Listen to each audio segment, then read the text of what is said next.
Hi, it's Elise here at Bowman Library with a whole new teen book spotlight. So our theme for this week, we are taking a look at some new books that have come in over the past couple of months into the library since our last new book update. I love new books. Some of the ones we're going to take a look at are by some of my favorite authors. Others have ones that have become some of my new favorites.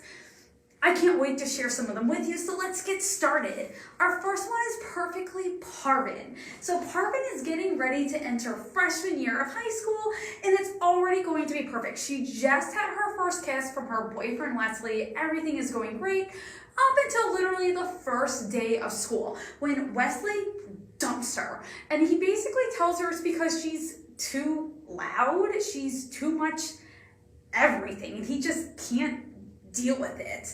So Parvin decides that the best plan is to get revenge on him, and instead she's going to change her personality, change her style, change her looks, her voice, everything. She's not going to be as, quote, loud as what Wesley makes her out to be, and she is going to get the smoking hot sophomore Maddie Fumero to ask her out to homecoming, and that is going to make Wesley so completely jealous.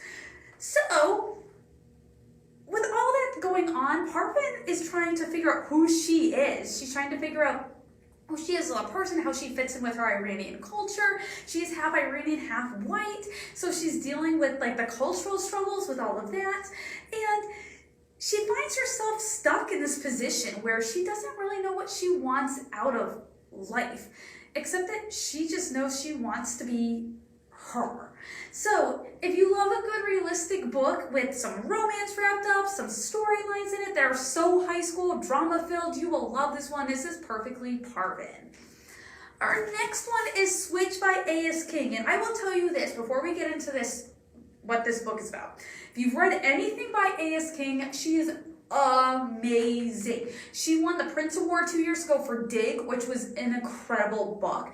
But her books are very unique. She's very kind of surrealist in her writing style and her storylines. And Switch is no exception. So it's June 23rd, 2020, and time as we know it on Earth has stopped. So 9 months later, there's still no solution. There's this temporary clock that's called a new clock that runs on a website that kind of tries to keep everyone on Earth like in time. But there's this program that has been installed in high schools around the world. And the goal is with this program that there's going to be a high schooler somewhere in the world that is going to come up with a solution that's going to take care of this time problem on Earth. And that is when our main character, True, comes into play. She thinks she's the last person who can handle this. Her mother is in and out of rehab, not really like a mother figure. Her brother has his own issues. He's wrapped up in himself. His sister has her own set of serious problems going on, complete with some abuse stuff, so just be forewarned with that. And then to top that off, her father, there's this weird switch in their house, and her father builds these huge plywood boxes, sometimes as big as a room, to try to build them around this mysterious switch. And True really doesn't know what the deal is with this. Like, she's just trying to figure and keep her own self in check.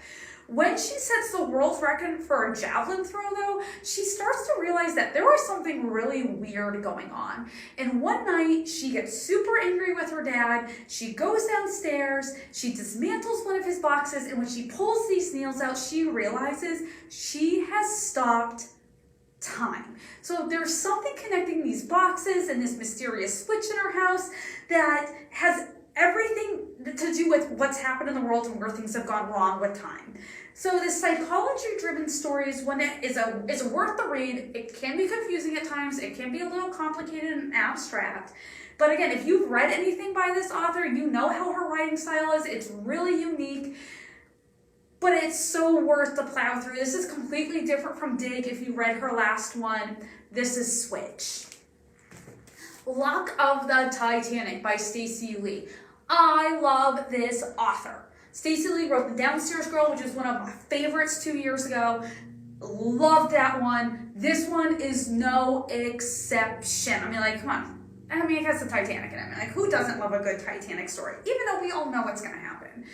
So this is all about British-Chinese 17-year-old Valora Luck. She is on her way to find her twin brother Jamie, who she has not seen in 2 years. And Jamie is a sailor, and she gets word that he is going to be on board this ship called the Titanic. He's going to be a sailor working on there.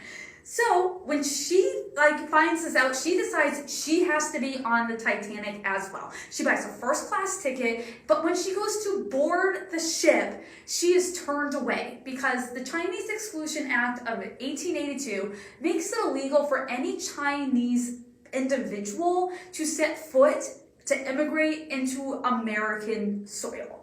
So Valora decides that she's not going to let that stop her. So she uses these acrobatic skills she has, and she stows away, and she becomes a stowaway on board the Titanic.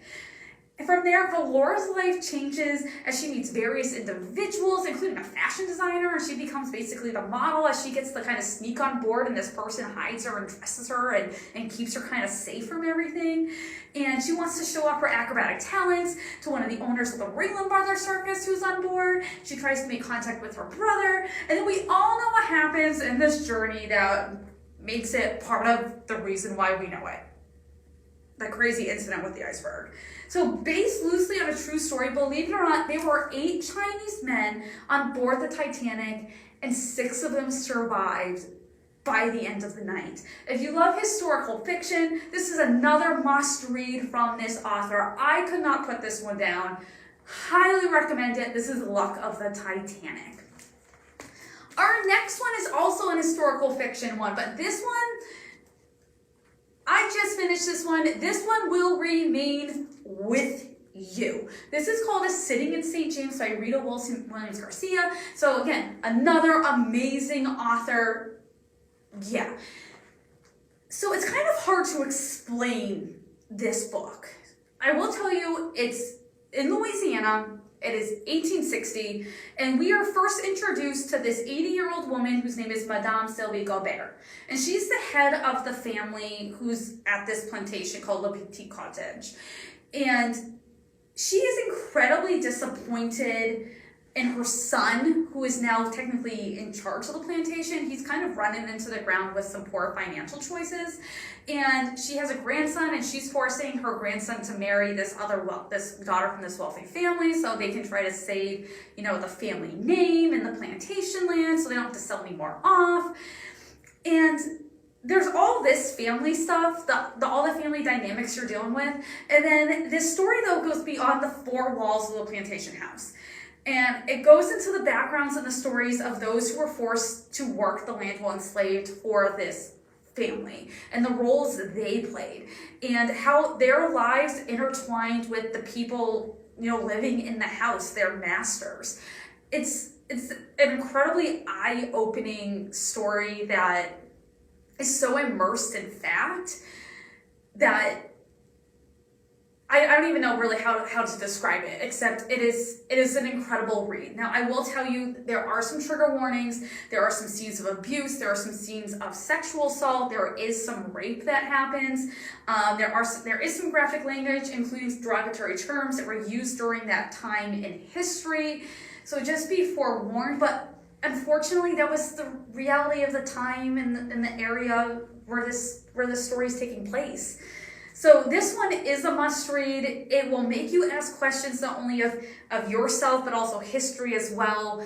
I listened to it. It was a great listen as well. This is A Sitting in St. James.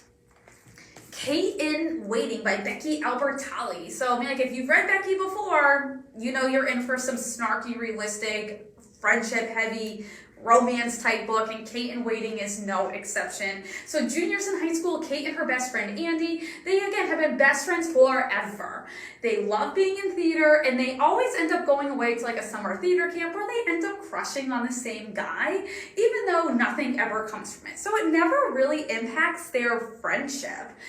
But after falling for the same guy, Matt, at their latest summer theater camp, it's the first day of school where the rules and the dynamics change in their friendship because Matt shows up as the new guy at school. So this crush that they both had on the same guy at their summer camp now might actually have some legs to it. When Kate finds herself cast as the opposite lead in their upcoming spring musical, and she's opposite Matt, that is when her friendship with Andy starts to navigate waters that it's never has before, and they don't know what's going to happen between them. If you love theater, romance, friendship, then this book has it all, and it's one that everyone can relate to as you start to figure out where all the different people fall in your life and how to navigate relationships when they have their bumps in the roads and maybe come to their end. This is Kate in Waiting.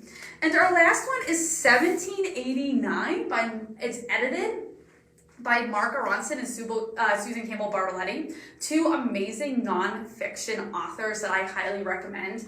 And what I love about this book, they did the same thing for 1968. What they do is there's 12 chapters by 12 different nonfiction authors, and it explores 1 year in history through different perspectives, different things, not just events, but also culture, language, literature, mathematics, science. And these 12 chapters, these 12 stories, give you an idea of how this 1 year impacted and changed our history in ways that no one could have imagined then, and we're still figuring out now. Like, for example, there's a chapter on here about the starts of the French Revolution. There's another chapter, again, I love this one, again, it's by Steve Sheinkin. You know I love some Steve Sheinkin, about the HMS Bounty and the effect it had on food supply chains. I mean, like, how timely is that to what's going on today?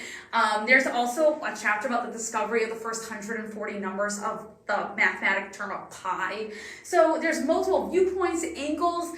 If you want to see history in a way that maybe you've never considered, or maybe just even the fact that how 1 year can change everything, I highly recommend this one. This is 1789.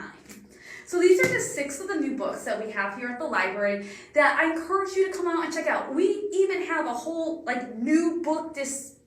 There's new books that are nonfiction. We have a whole section of that. There's new books that are YA, and we're always adding items to it. So I encourage you to come out, check out one of these 6 that we just talked about. Or there's others there, I promise, that you can check out and you can explore and discover for the first time. And you won't be able, you'll want to be able to share it so fast as soon as you're done, because they are just that good. I hope you tune back next week when you have a whole new teen book spotlight, and I hope you have a great week.